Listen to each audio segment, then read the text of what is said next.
అజానామంతస్తిమిరమిహిరోద్వీపనగరీ జడానాం చైతన్యస్తబక మకరంద శృతిశరి. ప్రతిస్పందన శక్తి లేకుండా ఉండిపోయినటువంటి జడుడికి కూడా ఆవిడ అనుగ్రహం కలిగిందా, లోపల నుంచి తేనె తన్నినట్టుగా చైతన్యం పైకి వస్తుంది. అంత గొప్పవాడైపోతాడు. కాబట్టి చైతన్య స్తబక మకరంద శృతిశరీ దరిద్రాణం చింతామణి గుణనిక జన్మజలధౌ నిమగ్నానాం దంస్ట్రా మురరిపు వరాహస్య భవతి. భూమి సముద్రంలో మునిగిపోతే యజ్ఞవరాహమూర్తి తన కోరతో పైకెత్తినట్టుగా పుట్టి చచ్చేటటువంటి సంసార సముద్రమునందు మునిగిపోయినటువంటి జీవుణ్ణి పైకెత్తడంలో అమ్మవారి యొక్క పాదం శ్రీ మహావిష్ణువు యజ్ఞవరాహమూర్తి యొక్క కోర లాంటిది.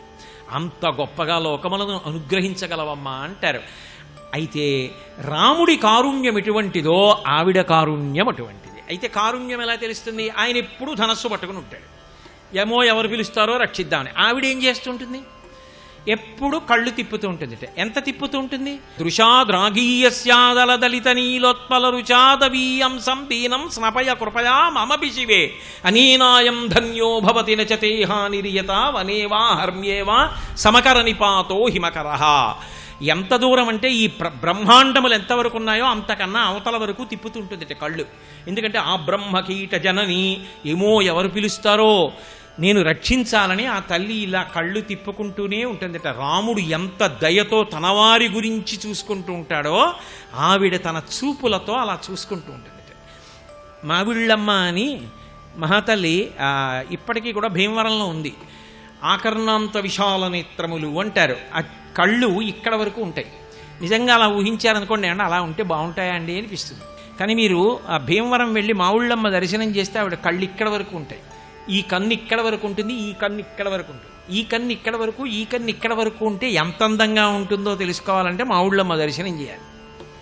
ఆకర్ణాంత విశాల నేత్రములు అమ్మవారి కళ్ళు అలా ఉంటాయి. అయితే ఇందులో చమత్కారం చెప్పారు శంకరాచార్యులు వారు. చోట ఒక అద్భుతం చేశారు. ఆవిడ కళ్ళు అలా తిప్పడం గురించి ఓ మాట చెప్పారు. తవాపర్ణే కర్ణే జపనయనపై శూన్యచకితాః నిలీయంతే తోయే నియతమ నిమేషా శఫరిక ఇయంచ శ్రీర్బద్ధచ్చదపుటకవాటంకువలయం జహాతి ప్రత్యూష నిశిచ విఘటయ్య ప్రవిశతి అన్నారు శ్లోకంలో. బహుశः నాకు తెలిసి ప్రపంచంలో ఏ కవి శ్లోకాన్ని చెయ్యలేడు. ఒక్క శంకర భగవత్పాదులు వినా ఆయనకే చెల్లి. అమ్మా ఆవిడ కళ్ళ అందం చెప్పవలసి వచ్చింది. మూకశంకరులు అంటున్నారు కదా, అమ్మ ఎప్పుడు దయ అంటే తిప్పుతూ ఉంటుంది కళ్ళు. ఆ కడగంటి చూపుతో చూసుకోవడంలో ఉంది ఆవిడ యొక్క ప్రేమంతా అని శంకరాచార్యులు వారు అన్నారు. అమ్మ లోకంలో చేపలు భూమి మీద ఉండవు, నీళ్లలో ఉంటాయి. ఎందుకు ఉండవంటే చాలామంది ఏమంటారంటే దానికి నీళ్లలోనే బతకగలిగిన లక్షణం ఉంది, భూమి మీద బతకదు. మచిలీ జల్కా రాణి ఉస్కా జీవన్ పాని హాత్ లగావో డర్జాయేగి బాహర్ నికాలో మర్జాయేగి అని కదా. నీళ్లలో తిరుగుతుంది, చేత్తో లాగి బయటపడేస్తే చచ్చిపోతుంది అని. కానీ అసలు చేపలు నీళ్లల్లోనే ఉండడానికి ఎవరికీ తెలియని రహస్యం ఒకటి నాకు తెలుసమ్మా అన్నారు. అమ్మవారంది ఏమిటి శంకర ఏం తెలుసు చెప్పండి అంటే, అమ్మవారికి మీనాక్షి అని ఒక పేరుంది కదా. చేపలు ఎలా ఉంటాయో ఆవిడ కళ్ళు అలా ఉంటాయి. చేప ఎంత అందంగా కదులుతుందో ఆవిడ కళ్ళు అంత అందంగా కదులుతాయి. ఇది విన్నా ఇట చేపలు ఒకసారి విని మన పేరు పెట్టుకుంది కదా ఆవిడ. మీకు విచిత్రమైన విషయం తెలుసా? ఏది బాగా ముఖ్యమో దాన్ని స్పష్టంగా పలకరు. గురువుగారి పేరు చెప్పరు ఎక్కడ. గురువుగారి పేరు గోప్యం. ఎందుకని అంటే గురువుగారి పేరు చెప్తే అది అమర్యాద. పేరు చెప్పరు, మా గురువుగారు అంటారంతే. గురువుగారు ఎవరో చెప్పవలసి వచ్చిందనుకోండి సంకేతిస్తారంతే. అలా మీనాక్షి అని చెప్పేస్తే గౌరవం పోతుందేమో అన్న ఆ పేరు వ్యాసుడు చెప్పల.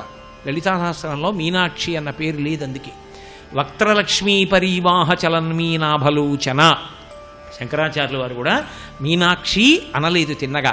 ఆ పేరు గొప్పతనం అటువంటి. అందుకని ఆయన కూడా ఈ శ్లోకం చేశారు. చేపలకి అమ్మవారి కళ్ళకి పోలిక కదూ. ఆ చేపలకు ఒకసారి కోరిక పుట్టిందిట, ఏమిటో అమ్మవారి కళ్ళని మనని కలిపి పోలిక చెప్తారు కదా, ఓసారి వెళ్ళి చూసొద్దాం అని. అవి చేపలు కంటితో సంబంధం కాదు, కళ్ళ దగ్గరికి వచ్చి బాగా కళ్ళ దగ్గరికి వచ్చి చూసేయటం. చూస్తే వాటికి ఓ విశేషం కనపడింది. ఓహో మనతో పోలిస్తే మనలా అందంగా కళ్ళు తిరుగుతాయి అనుకున్నాం, కానీ ఈవిడ కళ్ళకో లక్షణం ఉంది. ఈవిడ కను రెప్ప వెయ్యదు. ఎందుకెయ్యదు అంటే ఉన్మేష నిమిషోత్పన్న విపన్న భువనావళి, ఈవిడ కనురెప్ప వేస్తే లోకముల ప్రళయంలో కలిసిపోతాయి. అందుకని కనురెప్ప వీధి ఇలాగే ఉంటుంది. కనురెప్ప ఎలాగో కంటిదాకా వచ్చేసాం కాబట్టి మనం ఈ రెప్ప వెయ్యకుండా ఉండగలిగిన అమ్మవారి కంటి యొక్క శక్తిని కొంచెం దొంగిలించుకుపోదాం అనుకుని దొంగిలించేయటం. దొంగిలించి ఎవరికీ తెలియదు కదా అని వెళ్ళిపోయి అప్పటి నుంచి రెప్ప వేయకుండా ఏదో తిరుగుదామని పాపం వెళ్ళాయి. ఇంట్లో దొంగతనం జరిగిందనుకోండి, మొదట ఎవరికి చెప్తారు? పక్కింటి వాళ్ళకి చెప్తారు. ఏమంటే మా ఇంట్లో దొంగలు పడ్డారండి అంటారు. అందుకని పక్కింట్లో చెప్పాలి. ఇప్పుడు కంటికి రెప్ప వెయ్యకుండా ఉన్న శక్తిని కంటి నుంచి చేపలు దొంగిలించే కన్ను ఎవరికి చెప్పాలి? ఆకర్ణాంత విశాల నేత్రములు, పక్కిల్లి చెవు. అందుకని చెవికి చెప్పేట. మీకు సంగతి తెలుసా? చేపలు రాత్రి వాటి పేరుంది కదా అని మా దగ్గరికి వచ్చే అమ్మవారి కంటికి రెప్ప వేయకుండా ఉండగలిగిన శక్తిని దొంగిలించుకుపోయే అవి కూడా ఇప్పుడు రెప్ప వేయట్లేదని చెప్పేట. ఇప్పుడు ఈ చెవులు ఏం చేసాయి? కావ్యాలాప వినోదిని, మహాకవులు వచ్చి కావ్యాలు చెప్తుంటే ఆవిడ వింటూ ఉంటుంది. ఈ చెవులు విని మీకు కొత్త సబ్జెక్ట్ ఇస్తున్నాం. ఇప్పటి వరకు మీరు ఎప్పుడూ రాయింది చేపల అమ్మవారి కళ్ళ దగ్గర రెప్పలు వేయకుండా ఉండే శక్తి దొంగిలించాయి, రాయండి కావ్యాలన్నైట్. ఇప్పుడు వాళ్ళు కావ్యాలు రాసేశారు. చేపల దొంగతనం ఊరంతా తెలిసిపోయింది. ఇప్పుడు చేప భూమి మీదకి వచ్చిందనుకోండి, దొంగవి మాకు తెలియదు అంటే అమ్మవారి కళ్ళ దగ్గర రెప్పేయకుండా ఉండేటటువంటి విషయాన్ని దొంగిలించుకొచ్చావు, ఫలానా పుస్తకంలో ఉంది, ఫలానా కవి రాశాడంటారు. అందుకని దొంగ దొంగ అంటారని సిగ్గుపడి భూమి మీద ఉండడం మానేసి నీళ్లలోకి వెళ్ళిపోయి అక్కడ తిరుగుతున్నాయమ్మా, భూమి మీద లేవు తప్ప. అసలు రహస్యం అవి భూమి మీద ఉండలేక కాదు అని. తవాపర్ణే కర్ణే జపనయనపై శూన్యచకితా నిలీయంతే తోయే నియతమనిమేషా శఫరిక ఈయంచ శ్రీర్బద్ధచ్చదపుతకవాటంకుబలయం జహాతి ప్రత్యూషే నిశిచ విఘటయ్య ప్రవిశతి. పోనీ అక్కడతో ఊరుకోలేరు శంకరాచార్యులు వారు. మొదటి 2 పాదాల్లో ఇది చెప్పి అమ్మ ఇంకో దొంగతనం కూడా జరిగింది. ఇంకో దొంగతనం ఏమిటో శంకర ఆయన అన్నారు. అమ్మా దొంగతనం అంటే దొంగతనం కాదు, ఒక పెద్ద అవమానం. ఏమిటి అవమానం అంటే, ఒకప్పుడు కలువ పువ్వులు బయలుదేరాయి. కలవ పువ్వు అంటే చంద్రుడి కాంతికి వికసిస్తే కలవ పువ్వు అంటారు, సూర్యకాంతికి వికసిస్తే పద్మం అంటారు. కలవ పువ్వు రాత్రి వేళ వికసిస్తుంది, పగటి వేళ ముడుచుకుపోతుంది సూర్యకాంతికి. ఆ కలవ పువ్వుకి ఒకప్పుడు ఒక ఆలోచన వచ్చింది. ఏమిటి ఆ ఆలోచన అంటే, అమ్మవారి కళ్ళు కలువల లాంటి కళ్ళు అంటారు కదా, కలువల లాంటి చేతులు, కలువల లాంటి పాదాలు అంటారు కదా, మనతో పోలిక చెప్తారు కదా, అచ్చు మనలా ఉంటాయన్నమాట, చూసొద్దాం అని కలువలన్నీ బయలుదేరి అమ్మవారి దగ్గరికి వచ్చేయట. చింతామణి గృహానికి వచ్చాయి. వచ్చి ఇలా చూసేయట అమ్మవారి కళ్ళవంక. అయ్య బాబోయ్, ఆందం ఎక్కడా, మన బతుకెక్కడా, ఏదో పోలిక పోల్చారు కదా అని పెద్ద గొప్పగా వచ్చాం. కానీ ఆవిడ కళ్ళేమిటి, ఆ శక్తి ఏమిటి, ఆ చూపు ఏమిటి, ఆ సౌందర్యం ఏమిటి, మన బతుకేమిటి, మనం వచ్చి పెద్ద తగుదునమ్మా అని ఏదో కలువల్లాంటి కళ్ళు అన్నారు కదా, మనలా ఉంటాయనుకుని గొప్ప చెప్పుకుందామని వచ్చామని సిగ్గుపడిపోయి వెనక్కి వెళ్ళిపోదామని బయలుదేరేట. పగటిపూట అందరూ తిరుగుతూ ఉంటారు కదా, మరి అందరూ తిరుగుతుంటే తిరిగి వచ్చాయనుకోండి, చూసి వచ్చారా మీలాగే ఉన్నాయా అమ్మవారి కళ్ళు అంటారు. ఇంత ఈ సిగ్గుపడిపో ఏదో వెళ్ళాం కానండి, మా బతుకు తగలయ్యా, అంత అందం ఎక్కడుందండి, ఆ కళ్ళు ఎక్కడ, మేమెక్కడని చెప్పుకోవాలి కదా. అందుకని అప్పటి నుంచి అవి ఏం చేశాయంటేట, పగటిపూట రావడం మానేసి రాత్రిపూట తలుపులు తెరుచుకుంటాయిట. పగలవగానే అందరూ లేస్తారు అడుగుతారేమో అని తలుపులు మూసేసుకుని తాళం వేసుకు వెళ్ళిపోతాయిట. అంటే సూర్యోదయానికి కలువలు ముడుచుకుంటాయి, చంద్రకాంతికి విచ్చుకుంటానికి కారణం అమ్మా అవి నీ కళ్ళు చూసి సిగ్గుపడ్డమే అన్నారు శంకరాచార్య.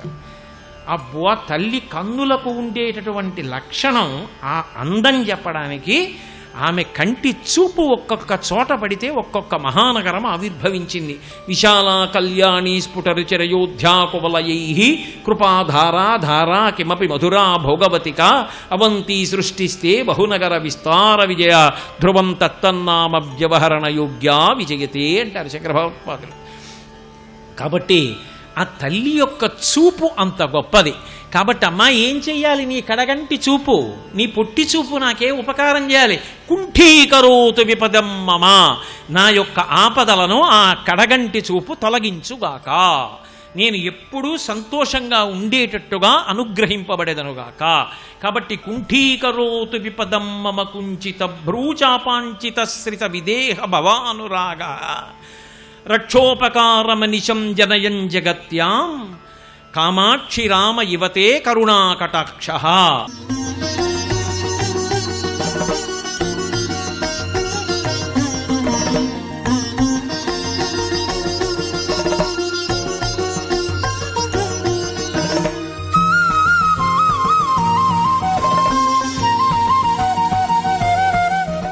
దుఃఖీకరోతు విపదం మమ కుంచిత భ్రూచాపాంచిత శ్రిత విదేహ భవానురాగ రక్షోపకారమనిశం జనయం జగత్యాం కామాక్షి రామ యువతే కరుణాకటాక్ష.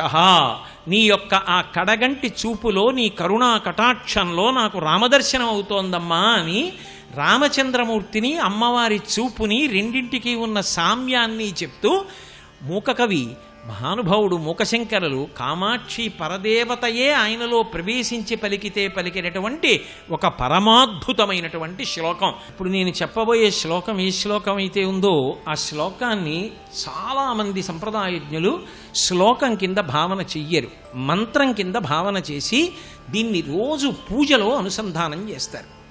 ఒక్కసారి ఈ శ్లోకాన్ని కానీ పూజలో అమ్మవారి పాదములను కళ్ళు తెరిచి చూస్తూ చెప్పినా, మనసులో ఆవిడ పాదములను చూస్తూ చెప్పగలిగిన, మానసికంగా కాంచీపురం వెళ్ళి అమ్మవారి మూర్తిని దర్శనం చేసి బయటికొచ్చి ధ్వజం దగ్గర సాష్టాంగం చేశాననుకుని చెప్పిన 9 గ్రహములు కూడా వ్యతిరేక ఫలితములను ఇవ్వకుండా జాగ్రత్త పడి జాతకుణ్ణి సంరక్షిస్తాయి అని చెప్తారు.